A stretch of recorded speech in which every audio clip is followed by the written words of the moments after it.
Bonjour à tous, c'est Ambroise de Moto Plaisir, location de moto en Haute-Savoie. Dans cette vidéo, je vais vous montrer les commandes de la BMW F750 GS modèle 2023.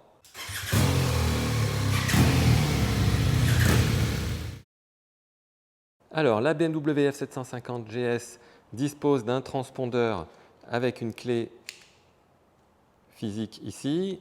Cette clé va servir à l'ouverture des valises et ces deux boutons vont servir à mettre l'alarme ou à la couper. Ensuite, il suffit de garder la clé dans la poche et on met le contact en appuyant sur le bouton ici.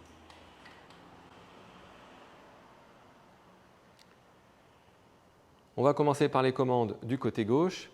Ici, nous avons une gâchette qui vous permet de faire des appels de phare et on la pousse vers l'avant pour les pleins phares. On a ici le régulateur de vitesse. Il est coupé lorsque le bouton est dans cette position. Pour l'activer, on pousse ce bouton vers la droite. À partir de là, on peut régler la vitesse. Ensuite, on peut accélérer ou ralentir en poussant sur le levier ou en tirant. Dès que vous touchez embrayage, frein ou même lorsque vous repoussez la commande de gaz, le régulateur de vitesse se coupe et vous pouvez rappeler la dernière vitesse programmée en tirant sur le levier de cette manière. On peut aussi couper le régulateur comme ça. Ce bouton-là vous permet d'activer les feux de jour ou les feux de croisement en automatique. Ils sont en automatique lorsque le A apparaît à l'écran ici. De toute façon, il y a toujours quelque chose d'allumé à l'avant. Vous allez simplement en automatique passer en feu de croisement lorsque vous passerez dans un tunnel ou lorsqu'il fera sombre. Les warnings sont là, donc rien de particulier à signaler à ce sujet. Le bouton menu, donc on peut appuyer vers le haut ou vers le bas. Quand on appuie vers le haut et qu'on est sur l'écran principal, on fait défiler différentes informations tout en haut de l'écran. Donc les infos des trips journaliers, on va également avoir la pression des pneus qui va s'afficher, l'autonomie, la jauge à essence. Pour rentrer dans les menus de la moto, on appuie sur ce même bouton vers le bas. Pour changer de page dans le menu, on utilise la molette qu'on pousse vers la droite ou vers la gauche. On va entrer dans le menu Mon véhicule. Le premier écran vous rappelle donc l'état de la moto, à savoir s'il y a des défauts, la température du liquide de refroidissement, la pression des pneus, l'autonomie. Page suivante, en poussant sur la molette vers la droite, on a donc les ordinateurs de bord et de voyage. Pour mettre à zéro l'ordinateur de bord, on appuie sur le bouton menu vers le bas et on choisit avec la molette si on veut tout mettre à zéro ou mettre à zéro certaines valeurs seulement. Page suivante, on a l'ordinateur de voyage qui, lui, a la possibilité d'être remis à zéro automatiquement tous les jours. On a un autre écran ici pour la pression des pneus en fonction du chargement et on a la mesure en temps réel une fois que la moto a démarré. Et on a ici les besoins de maintenance de la moto. Lorsqu'on a l'application BMW Motorrad Connected installée sur son téléphone et qu'on a connecté son téléphone en Bluetooth à la moto, on peut afficher à l'écran des instructions de navigation. La carte ne s'affichera pas à l'écran, mais on aura les instructions à chaque intersection. De la même manière, on peut commander la musique de son téléphone via l'application BMW, et ce, à partir des commandes de la moto. On peut répondre également à ces appels lorsqu'on a également connecté un casque intercom. Dans les réglages de la moto, les réglages du véhicule, on peut régler le système d'alarme pour qu'il s'active automatiquement ou à l'aide du bouton sur la clé. C'est ici qu'on va modifier la langue, l'heure. C'est ici dans Connexion qu'on va pouvoir ajouter son téléphone. On peut ici régler l'affichage, donc la luminosité, et on peut configurer la barre d'état. C'est donc la barre qui affichait les différentes informations ici en haut de l'écran. On peut choisir de ne pas afficher toutes les informations qui peuvent y apparaître si on trouve qu'il y en a un peu trop. Là aussi, lorsqu'on a son téléphone connecté à la moto, on peut afficher la limitation de vitesse en fonction de l'endroit où on est. Ce bouton-là vous permet d'agir sur l'antipatinage et l'ABS, notamment en off-road.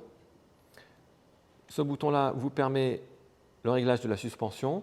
Donc tout en roulant, vous pouvez changer le réglage de l'amortisseur à l'arrière du mode route au mode dynamique. Donc l'amortissement sera plus ferme en mode dynamique. Et ici, on voit le réglage de la précharge. Pour modifier le réglage de la précharge et l'adapter, par exemple, si vous êtes à 2 sur la moto, il faut que le moteur soit en route et on maintient appuyé sur le bouton. Donc là, le moteur étant arrêté, le réglage ne peut pas se faire. Donc vous maintenez appuyé sur le bouton et vous pourrez choisir le réglage de précharge qui correspond à la configuration dans laquelle vous serez. Clignotant gauche-droit, rappel au centre, il s'éteint aussi tout seul au bout d'un moment. On a ici le klaxon, rien de particulier à signaler.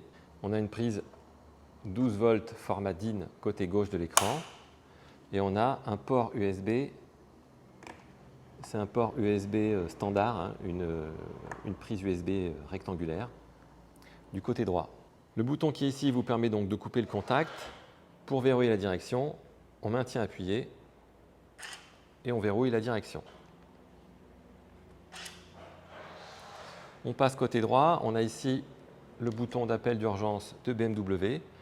Lorsque vous appuyez sur ce bouton, la moto lance un appel vers un centre d'appel BMW qui est capable de localiser la moto et de vous envoyer les secours. Ici, on a le réglage des poignées chauffantes. Il y a 3 niveaux de chauffe qu'on voit apparaître ici. Il suffit d'appuyer sur le bouton. Le bouton mode vous permet de changer de mode de conduite. Donc cette moto qui est équipée de la finition Pro, vous avez donc 4 modes de conduite, pluie, route, dynamique ou enduro. Ce bouton ici vous permet de couper le moteur ou de démarrer en appuyant vers le bas. La trappe à essence est sans clé. Donc là pour l'instant je ne peux pas ouvrir la trappe à essence parce qu'il faut que le contact soit coupé et ensuite seulement je peux ouvrir la trappe à essence. Bien sûr, quand vous vous éloignez, la trappe à essence est verrouillée. On accède sous la selle à l'aide de la clé qui est ici. On soulève l'avant de la selle. Vous trouverez sous la selle le gilet jaune obligatoire ainsi que quelques outils. Les valises donc, se verrouillent avec la clé physique de la moto. Donc la serrure dans cette position-là fait que on ne peut plus soulever les poignées. Il faut, pour pouvoir soulever la poignée, appuyer sur le bouton jaune. Donc là, la valise est déverrouillée, on appuie sur le bouton jaune et on appuie à nouveau sur le bouton jaune pour pouvoir tirer sur le couvercle et l'ouvrir. Les valises sont extensibles. On a une poignée qui se trouve ici et qui vous permet d'augmenter la profondeur des valises d'environ 5 cm. Il vaut mieux rouler les valises non étendues si vous n'en avez pas besoin. Pour enlever la valise de la moto, on tire d'abord sur le levier rouge qui vient déverrouiller ce levier. On finit de le tirer et on peut ensuite soulever la valise. Il y a 3 points d'ancrage sur la moto pour les valises. Voici le deuxième et le troisième. On aligne la valise d'abord sur celui du bas et ensuite sur les 2 points d'ancrage du haut. Il faut veiller à ce que les 2 leviers rouges soient bien à plat pour être sûr que la valise est bien arrimée à la moto.